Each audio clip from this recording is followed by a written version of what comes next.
This is Optimal Living Daily, episode 2055. Life is easier when you take the stairs by Cain of Raptitude.com. And I'm Justin Malik. Happy Tuesday. Welcome back to Optimal Living Daily, or the OLD podcast, where I read to you from some of the best blogs I can find and get permission from, mostly covering personal development and self-help topics like minimalism on this show.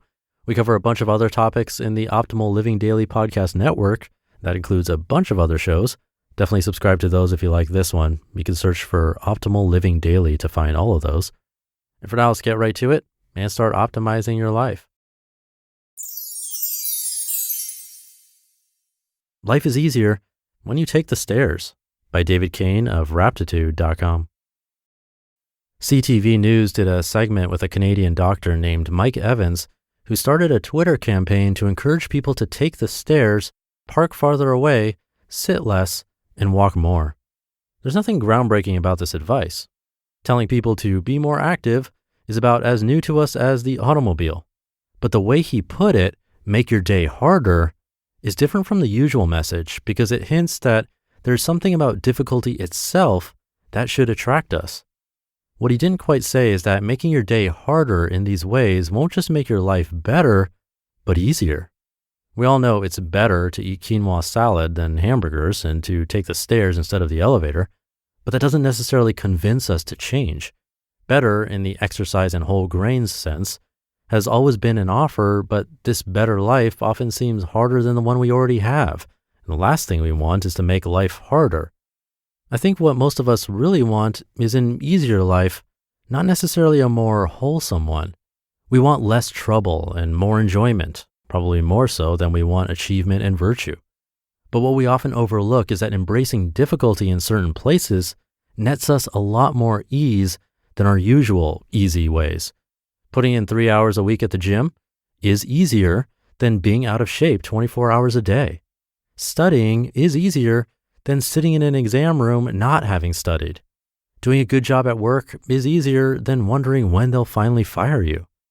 I'm used to thinking of ease and difficulty as a pretty straightforward dichotomy. We want more of one and less of the other. And maybe in a sense that's true, but they are often found in the same place and come together as a package. A small amount of difficulty often serves as the gatekeeper to a large amount of ease.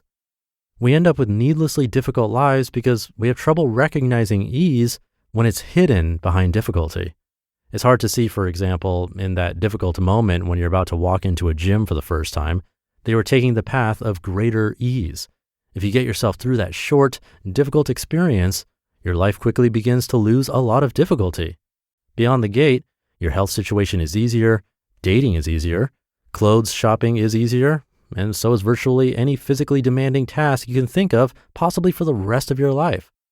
All of this ease is bought for 3 hours a week, which themselves quickly and permanently become many times easier than they were the first time. If you're a longtime sufferer of shyness, it is hard to see the long-lived ease you're creating in the difficult moment when you speak up in spite of your normal tendency to keep quiet. Venturing into difficult territory in that moment brings ease to countless future experiences, including job interviews, first dates, presentations, family gatherings, and every situation in which it is possible to make a new contact or a new friend. This new ease lasts forever and compounds on itself. Fears tend to stay down once you walk over them once. I've always understood that it was better to confront fears and difficult tasks, but I don't know how to make my heart want better more than it wants easier. Maybe you're the same, and maybe that means we're not very virtuous. But if ease is what you want, there's often a ton of it hidden just behind small bits of difficulty. A thing that seems difficult is often actually a densely packed bundle of ease, perhaps even a lifetime supply of a certain small kind of it. Most of the hard part is the tough packaging.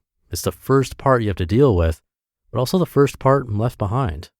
In other words, we often get a bad deal when it comes to finding ease in life because we tend to insist on having the ease up front, no matter how little of it there is. It's one thing to grasp this idea intellectually, but it's another to actually see difficulty as something appealing rather than something in the way of what's appealing. Virtually anywhere you have a chance to willingly do something difficult, you have a chance to create more ease than you've been living with. I'm taking a post-secondary class for the first time in 9 years, and at first I was intimidated by the thought of going back to school. But instead of using my old strategy of trying to manage my basic shyness by speaking out only when I have to, I'm grinding it down to nothing by speaking out more than I have to. 2 weeks in, all jitters are gone, and I feel like I can talk to anyone on campus and off more easily than it's ever been for me. Dr. Evans' advice to make my day harder has made everything easier. After a lifetime of dragging my feet around every instance of difficulty, I'm starting to see difficulty as ease up for grabs. The feeling of, uh-oh, that's hard, is starting to become, hey, look, another way to make the rest of my life easier.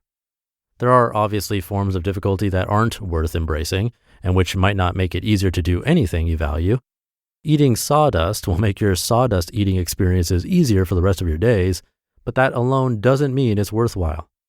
But when we complain about difficulty in our lives, we're usually talking about the kinds that seem to stand between us and what we really want, more ease.